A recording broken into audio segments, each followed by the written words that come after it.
సభకు నమస్కారం. మిత్రులారా, ఈనాడు ఈ మీటింగ్ జరుగుతుందంటే పోలీసు ఎంత ఇబ్బంది పెట్టిందో మీ అందరికీ తెలియాలి. నేను గత 40 ఏళ్ల నుంచి రాజకీయంలో ఉన్నా. పిసిసి ప్రెసిడెంట్గా కానీ, పిసిసి సెక్రటరీగా కానీ ఇందిరాగాంధీ సభలు చేశాం, రాజీవ్ గాంధీ సభలు చేశాం, సోనియా గాంధీ సభలు చేశాం. ఈ సభకు ఎన్ని ఇబ్బందులు పెట్టిందో వచ్చే ప్రజలకందరికి తెలియాలి, కార్యకర్తలకు తెలియాలి. ఈ కేసీఆర్, కేటీఆర్ ఈ రాష్ట్రంలో కేవలం నియంత్రిత పాలన చేస్తూ ఆఖరికి ఆయన ఏమంటాడు, ఎన్ని ఇబ్బందులు పెట్టిండు, 29 ఆంక్షలు పెడతారు.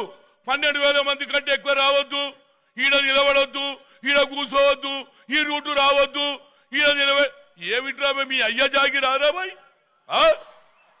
ప్రజాస్వామ్యం ఇది, ప్రతి ఒక్కరికి రైట్ ఉన్నది. ఈనాడు ఎన్నికల కమిషన్ ఇంకా కోర్టు రానేలే. ఎవడో రాను మా మీటింగ్ పెట్టుకుంటే రాహుల్ గాంధీ మీటింగ్ సక్సెస్ అవుతుందన్న ఉద్దేశంతో టీఆర్ఎస్ దెబ్బతింటుందని నీ కొడుకును ముఖ్యమంత్రి చెయ్యాలని సేవలో పెడితే సేవల కేటీఆర్ మీటింగ్ అంటారు.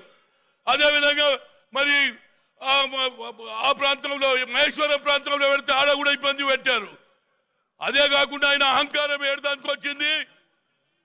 కేసీఆర్ నీ కొడుకును ముఖ్యమంత్రి చేయకముందు ఆయన మాటలు ఏమిట్రా, ఏమనుకోని అంటున్నాడు? చదువుకున్న వ్యక్తేనా? కాంగ్రెస్ కోటేస్తే మురికి నీళ్ళ లేచిన డ్రైనేజీ లేచినట్ట. అరే కాంగ్రెస్ ఇచ్చి నీకేం తెలుసురా ఈ దేశ స్వాతంత్రం గురించి? మహాత్మా గాంధీ, పండిట్ జవహర్లాల్, మౌలానా అబ్దుల్ కలాం ఆజాద్, సర్దార్ పటేల్ లాంటి వారు దేశ త్యాగం చేసి ఈ దేశానికి ప్రజాస్వామ్యం తెచ్చిన దేశానికి కాంగ్రెస్ పార్టీ అట మురికి అయిపోయిన ఆంధ్రబాబు. ఇంకోటి అంటాడు గులాంగిరి చేయం. నిన్నటిదానిక మీ అయ్య ఏం చేసిండ్రా? మీ నాయన ఏం చేసిండు? సోనియా గాంధీ గులాంగిరి చేసిండా లేదా? ఇవాళ నీ కుటుంబం తెలంగాణ వచ్చే వరకు సోనియా గాంధీ గులాంగిరి అన్నాడు. తెలంగాణ వచ్చినాక ఎవరు, ఈమె ఎవరు? అరే మీకే వస్తాయిరా మాటలు, మాకు కూడా వస్తాయి. కానీ మా సాంప్రదాయం కలిగినటువంటి కాంగ్రెస్ పార్టీ ఈ దేశం సెక్యులర్ సిద్ధాంతాన్ని నమ్ముతున్నటువంటి పార్టీ. రాహుల్ గాంధీ వచ్చి 4 మాటలు చెప్తే నువ్వు దమ్ముంటే నువ్వు కూడా మీటింగ్ పెట్టు. రాహుల్ గాంధీ ఏం చెప్పిండో దానికి సమాధానం చెప్పు. అంతేగాని మీటింగులు పెట్టుకోకుండా ఈనాడు దీని మీద మోరున్నదా? పోలీసు ఏసీపీఓ డీసీపీఓ సైన్ పెడతాడు. మా బహిరంగ సభలో మేము మీటింగులు పెట్టుకుంటాం, మేము కార్డులు చెప్పాలిస్తాం. మా పిసిసి ప్రెసిడెంట్ కానీ సెక్రటరీ కానీ సంతకాలు పెడతాడు. ఏమనంటే ఎస్పీజీ అట. ఇవేం ఆంక్షలో నాకు అర్థమైతలేదు. కార్యకర్తలారా ధైర్యంగా ఉండండి. మొన్న జరిగిన ఎన్నికలు వేరు, ఇవాళ కేంద్రంలో జరిగే ఎన్నికలు వేరు.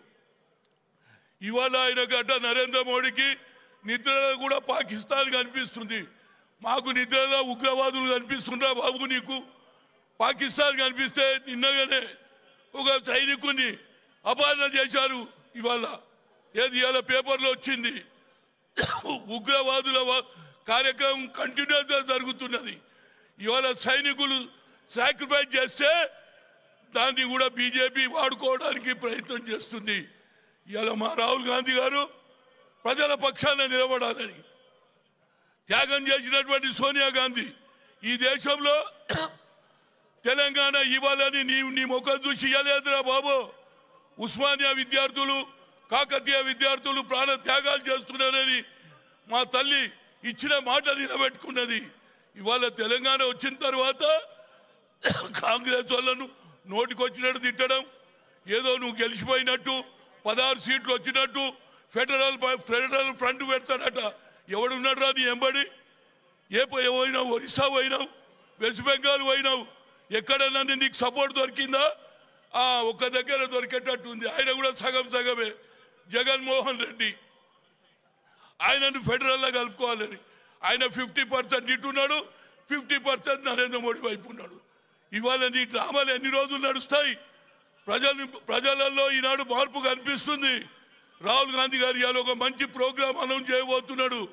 ఏ తల్లి వాళ్ళ గ్రాండ్ మదర్ అయినటువంటి ఇందిరాగాంధీ బడుగు బలైన వర్గాలకు న్యాయం చేయాలని ఆలోచన చేసిందో అదేవిధంగా వీరు కూడా సామాన్య పౌరునికి బిలో పావర్టీ ఉన్న వారికి సహాయం చేయాలని ఆలోచన చేస్తుంది. అందుగురించి ఆయన ఇవాళ అనౌన్స్ చేయబోతున్నాడు. అదేవిధంగా నాదొక కోరిక ఉన్నది రాహుల్ గాంధీ దగ్గర, క్రిమినల్ అనేది ఎత్తేయాలి. ఇవాళ 1993లో మండల్ కమిషన్ వస్తే ఇవాళ అడగడం మా పిల్లలు 10% కూడా దాటలేరు ఉద్యోగాలలో. క్రిమినల్ ఎన్నికల మేనిఫెస్టోలో పెట్టి మన ప్రభుత్వం వస్తే ఏ విధంగా రైతులకు 2 లక్షల రుణమాఫీ ఉందో అదే విధంగా క్రిమినల్ ఎత్తేస్తామని చెప్తే తప్పనిసరిగా దేశ ప్రజలందరూ కూడా బీసీలు ఈనాడు మోర్ దాన్ 50% ఉన్నారు. వారందరూ తప్పనిసరిగా కాంగ్రెస్ వైపు మొగ్గు చూస్తారని ఇప్పటికే నేను 2 లెటర్లు రాసినా. మళ్ళీ ఎన్నికల మేనిఫెస్టోలో కాంగ్రెస్ పార్టీ కేంద్రంలో ప్రభుత్వం వస్తే క్రిమినల్ ఎత్తేస్తాం, అదేవిధంగా ఉగ్రవాదాన్ని అణిచివేస్తామని మా రాహుల్ గాంధీ గారు చెప్తారని చెప్తూ ఇప్పటికే కాలాతీతమైంది. మిగతా నాయకులు కూడా మాట్లాడాలి. మా నాయకుడు వస్తున్నాడు, వారి భాష వినాలి. వారు తప్పనిసరిగా మనం అడుగుజాడలో నడుస్తూ వచ్చే పార్లమెంట్ ఎన్నికల్లో 16 స్థానాలలో మనం అందరం కలిసికట్టుగా గెలిపియాలని కోరుతూ ఇంతటితో జై హింద్, జై